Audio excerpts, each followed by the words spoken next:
বলছি জগন্নাথ বাবু কোন দিকে আছেন? ভেতরের ঘরে?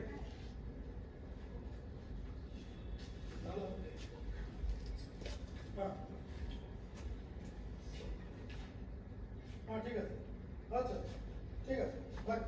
হ্যালো স্যার, শুনছেন?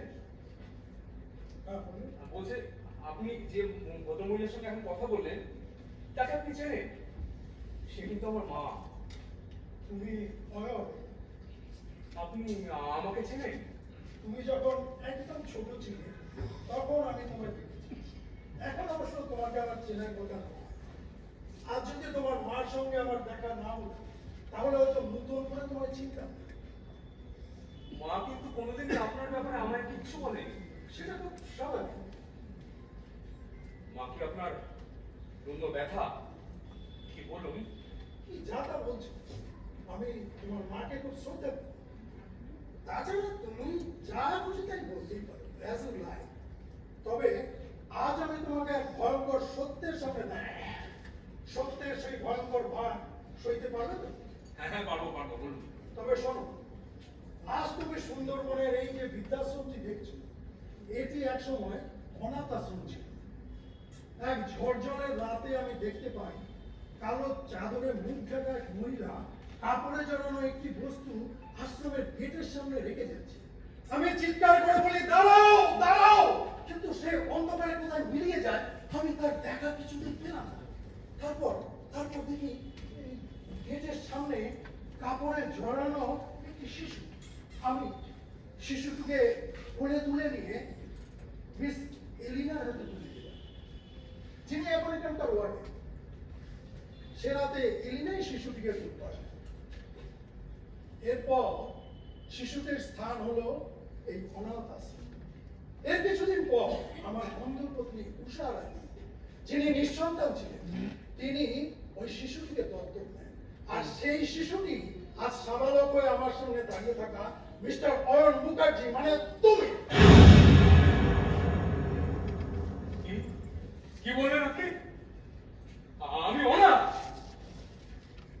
মিথ্যে, আপনি মিথ্যা কথা বলছেন। মিথ্যে নয়, সব সত্যি বলছি। ওই যে তোমার মা, যিনি তোমাকে অন্ধকার থেকে আলো পথ দেখিয়েছিলেন, আজ তুমি তাকে অন্ধকারে ফেলে দিলে। মানুষ বড় নিষ্ঠুর, বড় অকৃতজ্ঞ। তুমি বলে নয়, এটাই বোধ হয় কালের ধারা। দেশে তো হারার মতো নেই। বাহ বাহ, ব্রেভো, ভালো গল্প বলতে পারেন আপনি। গল্প নয়, সব সত্যি। যদি বিশ্বাস না হয় নিজের মাকে ডেকে জিজ্ঞাসা করো। তোমার মা তোমাকে এখান থেকে নিয়ে যাওয়া দুদিন পর ভয়ঙ্কর সুনামি এসে সমস্ত অনাথ আশ্রমটাকে একেবারে রন্ধবন্ধ করে দিয়ে গেল।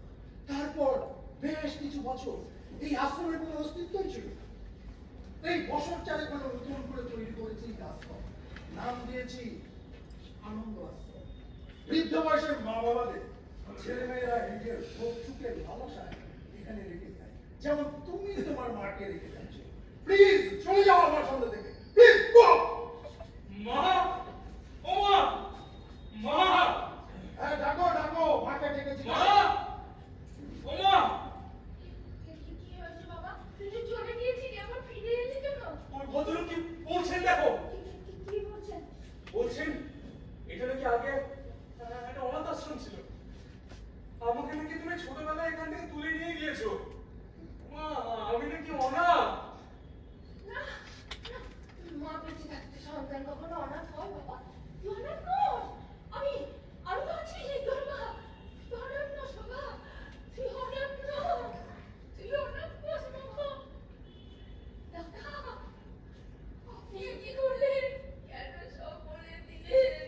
কতবার নিষেধ করলাম আপনাকে। মোদি, সত্যি কখনো চেপে রাখা যায় না। Truth must come out in the long run.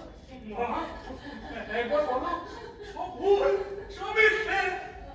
আমি অনাথ না।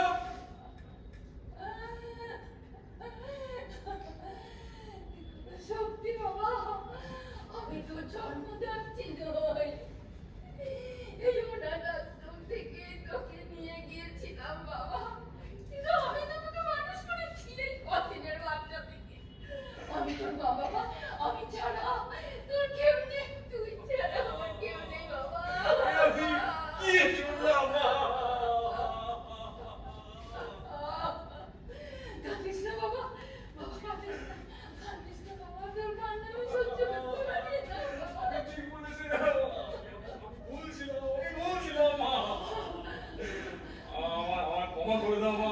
বাড়ি চলো, বাড়ি চলো, বাড়ি চলো। না বাবা, আমি এখানে ভালো থাকবো।